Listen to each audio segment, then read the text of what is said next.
ছাত্ৰছাত্ৰীসকল আজি আমি জৱাহৰ নবোদয় বিদ্যালয়ৰ ষষ্ঠ শ্ৰেণীৰ নামভৰ্তিৰ বাবে প্ৰৱেশ পৰীক্ষাৰ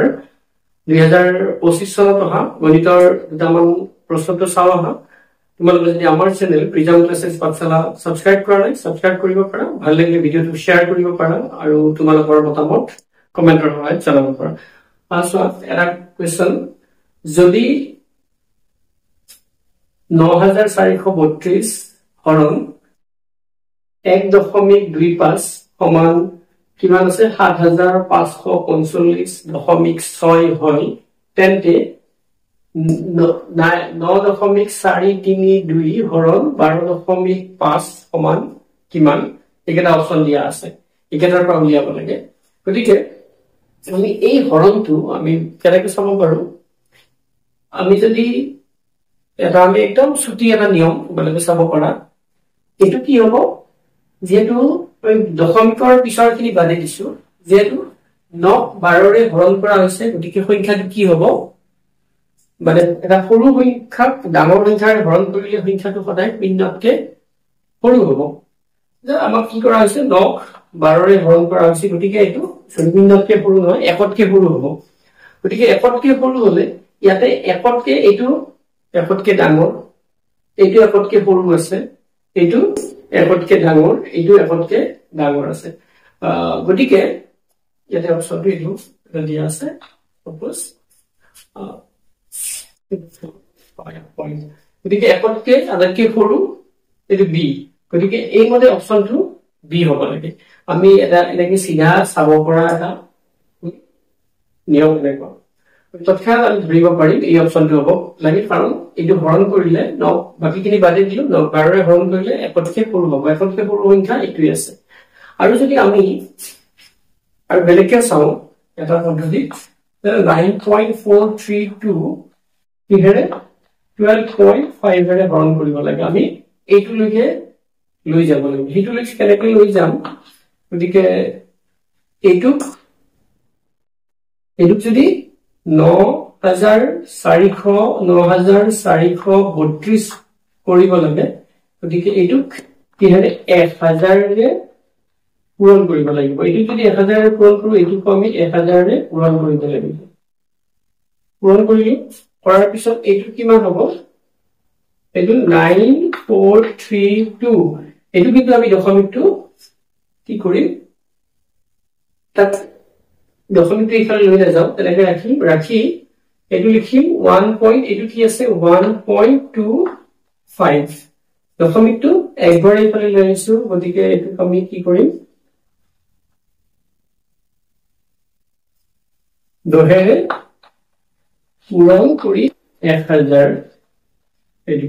আৰু এটো দহেৰে পূৰণ কৰিলে আমি এটো কি পাম 12.5 পাম গতিকে ঠিক আছে আমি যি আছে তাকে লিখিছো গতিকে এটুত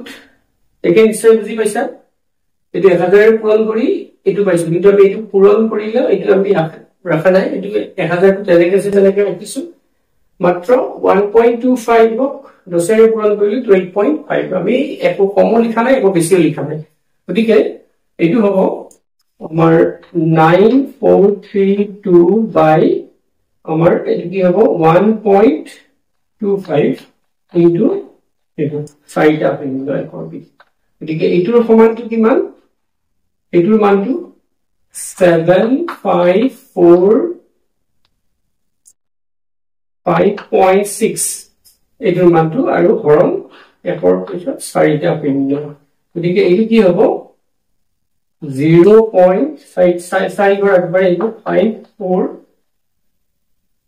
0.75456 এটো আহিব গতিকে আমাৰ এইটো মতেও আমাৰ এনসাৰটো বি হ'ব কিন্তু আমি এনে কথা ক'ব পৰা নিয়মটো হিটৱে আৰু এনসাৰটো আমি এনেকৈ কৰি চাব পাৰো দশমিকটোৰ মানে স্থানটো পৰিৱৰ্তন কৰি তাৰ পিছত এটা চাবা 90 মৌলিক উৎপাদক বিশ্লেষণ আমি যদি 90 মৌলিক উৎপাদক বিশ্লেষণ কৰো 90 মৌলিক উৎপাদক বিশ্লেষণ মানে মৌলিক সংখ্যাৰে কি কৰিব লাগিব হৰণ কৰিব লাগিব গতিকে 90 2 ৰে যদি হৰণ কৰো মৌলিক সংখ্যা 45 তাৰ পিছত 2 ৰে হৰণ নাযায় 45 ক 3 ৰে যাব 3 ৰে 15 3 ৰে 5 গতিকে 90 যদি মৌলিক উৎপাদক বিশ্লেষণ লিখিম আমি কি লিখিম 2 এটা 3 দুটা আৰু 5 এনেকুৱা হ'ব কিন্তু আমাৰ ইয়াত কি আছে 9 পূৰণ 10 তাৰমানে এই যেতিয়া মৌলিক উৎপাদক বিশ্লেষণ লিখিম তেতিয়া এই সংখ্যাবিলাক কি থাকিব লাগিব মৌলিক সংখ্যা থাকিব লাগিব গতিকে এইটো নহয় এইটো 9 টো মৌলিক সংখ্যা নহয়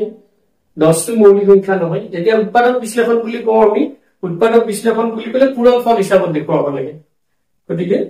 এইটো নহয় 3 পূৰণ 6 পূৰণ 5 এইটো নহয় কাৰণ 6 টো কি মৌলিক সংখ্যা নহয় 2 পূৰণ 3 স্কয়াৰ এইটো হ'ব কাৰণ আমি এইটো 2 ইনটু 3 ইনটু 3 বুলি লিখি 3 স্কয়াৰ বুলিও লিখিব পাৰো ইয়াতে মৌলিক সংখ্যা লিখিছো গতিকে আমাৰ অপচন হ'ব এইটো কিন্তু এইটো নহয় 2 ইনটু 3 ইনটু 15 গতিকে কাৰণ 15 টো মৌলিক সংখ্যা নহয় গতিকে হয় আমাৰ কেনেকৈ লিখিম মৌলিক উৎপাদক বিশ্লেষণ মৌলিক উৎপাদক বিশ্লেষণ কেনেকৈ লিখিম এটা এটা নহলে এইটো স্কয়াৰ হিচাপত লিখিম গতিকে অপচন হ'ব আমাৰ সি নিশ্চয় বুজি পাইছা গতিকে উৎপাদক বিশ্লেষণ আৰু উৎপাদকৰ মাজত পাৰ্থক্য কি আমাক যদি কয় যে 12 উৎপাদক কি ভালকে মন কৰিব 12 উৎপাদক 1 2 মানে 12 সংখ্যাটো কি কি সংখ্যাৰে হৰণ যায় গতিকে 1 2 3 6 আৰু 12 হয় 12 উৎপাদক বিশ্লেষণ উৎপাদক এইকেইটা আৰু 12 উৎপাদক বিশ্লেষণ বুলি ক'লে আমি 2 পূৰণ 2 পূৰণ 3 2 গুণ 4 3 গুণ 12 এনেকৈ লিখিব লাগিব উৎপাদক বিশ্লেষণ বুলি ক'লে পূৰণফল হিচাপত দেখুৱাব লাগে নিশ্চয় বুজি পাইছা আমাৰ 2025 চনৰ আমাৰ যিবিলাক গণিতৰ প্ৰশ্নোত্তৰ আহিছিল সেইবিলাক আটাইবিলাক দিয়া হ'ল তোমালোকৰ যদি আৰু কিবা সুবিধা থাকে কমেন্ট কৰি জনাবা আজি আমি ইমানতে সামৰিছো ধন্যবাদ